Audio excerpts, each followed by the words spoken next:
Olá a todos, eu sou o pastor Andrei Medeiros, estou aqui juntamente com o pastor Rogério, nós somos pastores aqui na Igreja Batista Geração Eleita em Sobradinho, DF. E hoje nós vamos falar um pouco sobre a nossa origem. Quem são os batistas? Como se deu o surgimento da Igreja Batista? Quem foram os pioneiros dessa denominação tão importante na nossa história?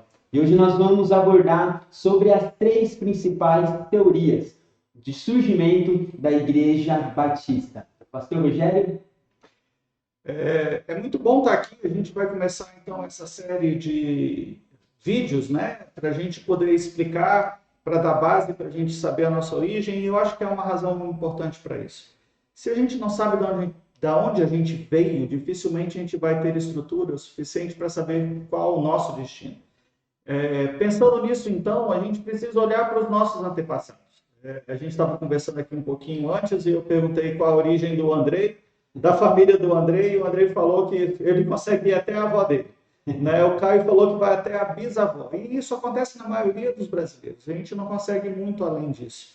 Mas é importante saber de onde a gente veio para que a gente saiba qual é a nossa raiz. E conhecendo isso, a gente tem a orientação para conseguir prosseguir, né? Confirmar os valores corretos e alterar aquilo que precisa ser mudado. Em 2022, ano passado, os batistas celebraram 151 anos de história. Isso faz, então, com que esse ano a gente vá para 152 anos de história no Brasil. Mas qual foi a nossa origem? Batista é a única denominação no mundo que não tem um organizador. Como tem outras igrejas, fulano de tal organizou a igreja, foi o primeiro a começar a igreja. Batista é a única denominação que não tem isso. O que nós temos são três teorias aí que tornam a nossa história como batista linda, cheia de luta, cheia de referências. E pastor, comenta para nós um pouco sobre essas três teorias. Qual foi a primeira teoria que os estudiosos vão abordar sobre o surgimento dos batistas na história? Olha, a gente vai ter essas três teorias aí, elas vão começar com a primeira delas, a gente é conhecida como JJJ, J três vezes, Sim. né? João, é, João Jerusalém e Jordão, ou João Jordão e Jerusalém, é a primeira teoria. A segunda teoria é da nossa origem anabatista, tá? Que vai puxar a nossa formação lá dos princípios e valores que os batistas apresentam. E a terceira geração é a histórica ali do separatismo da Igreja Anglicana da Inglaterra. A primeira teoria do JJJ, ela vai trazer a história, depois ali 1900, depois da Segunda Guerra, mais ou menos, ou entre a Primeira e a Segunda Guerra, tenho que buscar essa data mais correta. Mas um autor americano escreveu um livro chamado Rastro de Sangue. E o que esse autor faz? Ele puxa a origem desde João Batista, batizando Jesus, e ele começa a falar que ali foram a origem dos batistas, por conta de valores e princípios, e ele vai trabalhando essa linha histórica, tá? Traçando desde os discípulos de Jesus até aquele momento. Ele vai com uma linha cronológica, mas há uma questão que é levantada com relação a essa teoria e a esse livro, basicamente. O autor não se preocupou de trazer referências bibliográficas para o texto que ele escreveu. Então, sem as referências bibliográficas, não dá para ter uma comprovação científica do que ele está falando ali, tem base para dar estrutura para a gente. Constantino, imperador romano, no século IV, 386, se não me falha a memória, ele se converte. Sim. E aí ele junta a igreja ao Estado. Ele entende que a religião tinha uma força muito grande e ele traz para dentro do Império Romano. E algum dos descendentes dos discípulos, dos pais da igreja ali, não concordam com essa teoria, com esse juntar da igreja com o Estado. E eles, então, se separam, eles colocam à margem, né, do Estado e começa a ser perseguido. Esse grupo de cristãos, eles já eram perseguidos pelos judeus, já eram perseguidos pelo Estado romano. Constantino se converte, traz o cristianismo para dentro do Estado romano.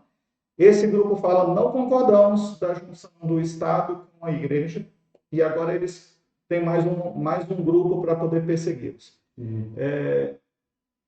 A partir desse movimento, desses primeiros ali, da conversão, que a gente pode chamar dos primeiros separatistas, vai ter outros grupos que vão ter nomes variados ao longo da história, mas que vão defender alguns princípios e valores que são comuns a todos eles. Então, você vai ter os montanhistas, os morávios, os valdenses, os russistas, huguenotes.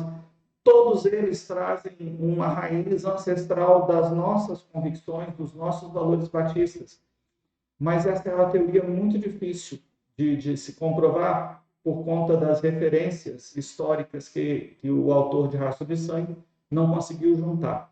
Ela é uma teoria hoje menos aceita. Quando a gente fala de referência histórica, a segunda teoria a gente pode conceituar que ela já tem um conceito de referência histórica melhor. Quando a gente fala a respeito do surgimento dos anabatistas, que foi justamente uma ala mais radical da reforma protestante, eu acredito que uma das razões de alguns historiadores às vezes considerarem o fato dos batistas surgirem com os anabatistas é devido ao fato dos anabatistas terem já esse termo, esse nome anabatista, uma vez que eles realizavam o batismo novamente, eles rebatizavam as pessoas, uma vez que eles entendiam que o batismo infantil não era algo correto, a pessoa tinha que ter consciência, mas quando a gente fala sobre o surgimento dos anabatistas, quais seriam as razões que os historiadores vão conceder para justamente vincular o surgimento dos batistas com eles? Aí tem uma coisa bem interessante que você entrou, porque com a teoria JJJ,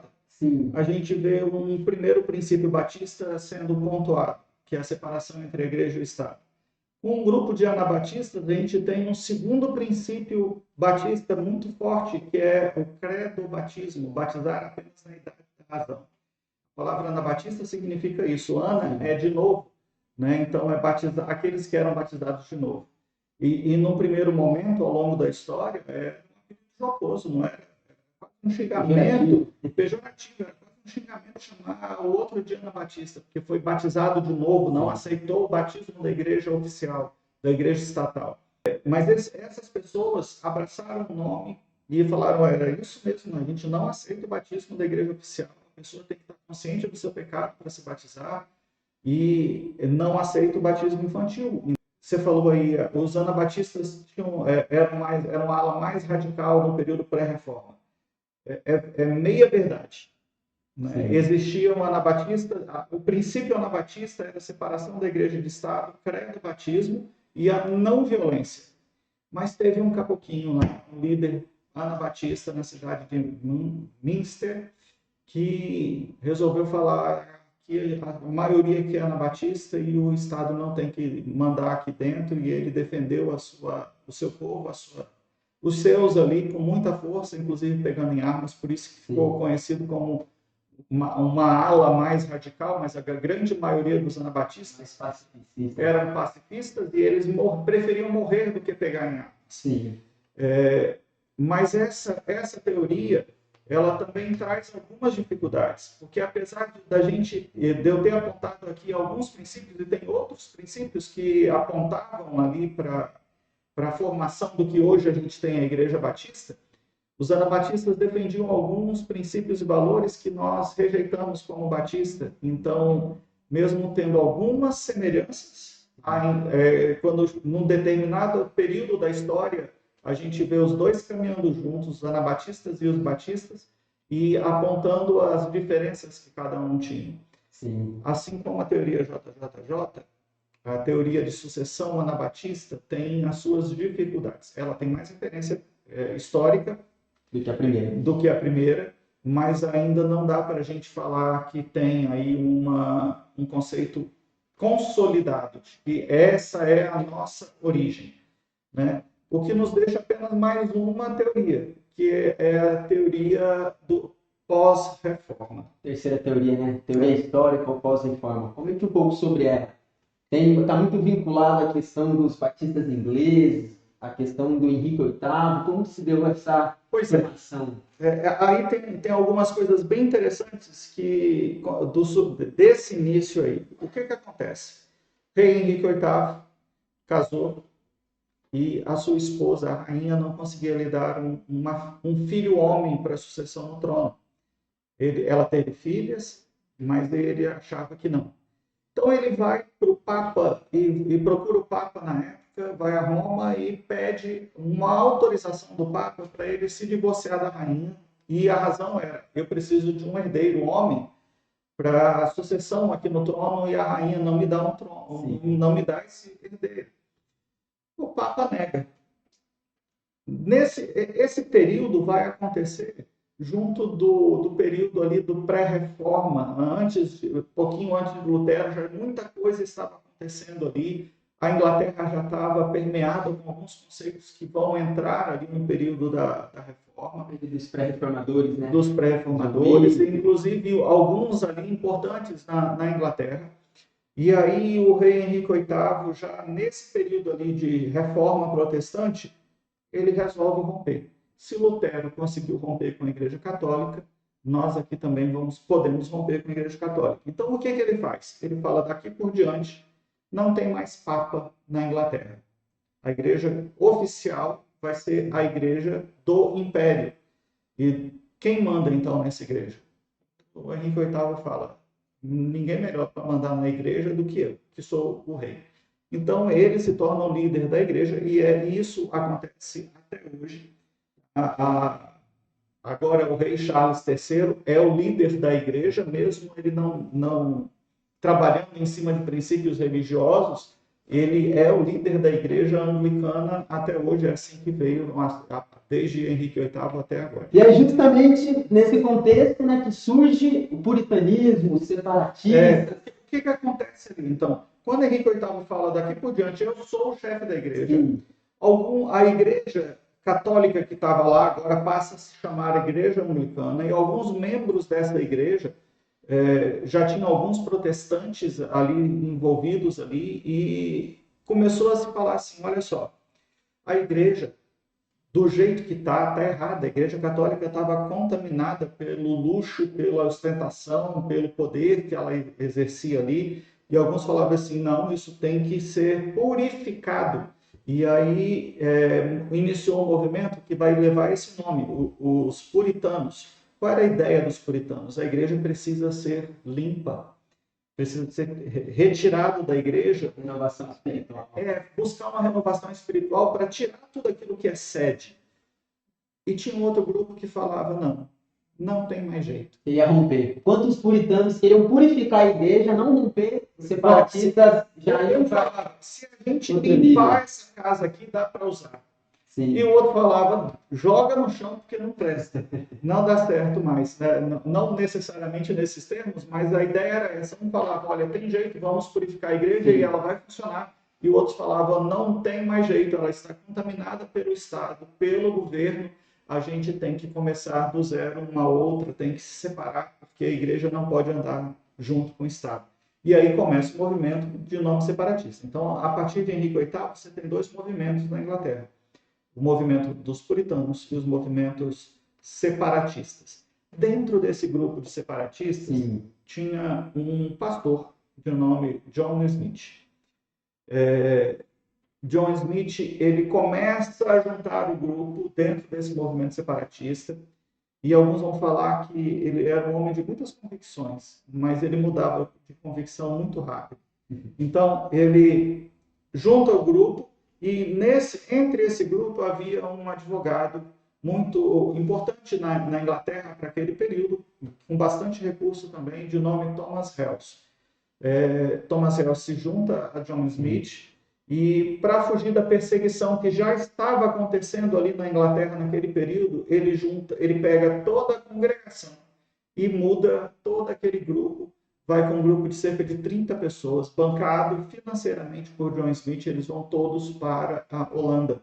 Lá na Holanda tinha liberdade religiosa. Sim. Então eles vão para a Holanda, e lá na Holanda eles se juntam com mais outros grupos, com menonitas, com congregacionais, e vão começar a discutir os primeiros valores, aquilo que eles achavam importante para uma denominação. E aí, para mim, aí começa verdadeiramente a história dos batistas. Então a gente tem aí as três teorias: JJJ, João, Jordão, Jerusalém, né? Falando que os batistas surgem lá nos primeiros discípulos, desde João Batista, e traçam uma linha sem muita comprovação até agora, até os dias que foi escrito o livro Rastro de Sangue. A gente tem uma segunda teoria, que é essa linha dos anabatistas, que apesar de todos os princípios, a gente vai descobrir ao longo da história que os dois grupos foram contemporâneos e tinham suas semelhanças, mas também tinham suas diferenças, e o grupo dos separatistas ingleses, aí, a partir de John Smith e Thomas Hales, que em 1609 se mudam para a Inglaterra, e em 1917 montam a primeira igreja batista na Inglaterra, voltando depois da Holanda, em Spitalfields, se não me engano, o nome é esse que fala. E aí a gente tem o nosso referencial. Então, com grande alegria, nós começamos essa série sobre a origem dos batistas, quem somos nós batistas, a relevância de nós estudarmos e sabermos mais sobre a nossa história. Não é mesmo, pastor Rogério? É isso aí. A gente ainda vai continuar, a gente está só no começo dessa série, mas olha lá, se inscreve no canal, aciona o sininho aí de notificação, curte, comenta, porque cada vez que você faz isso, você ajuda o algoritmo, né, o programa, a falar: esse tema é relevante e vale a pena ser distribuído. Então, vai lá, compartilha isso aí, ajuda a gente a alcançar, distribuir essa informação, esse conhecimento, para que mais pessoas entendam o que é ser batista. Deus abençoe a todos, nos vemos no próximo encontro.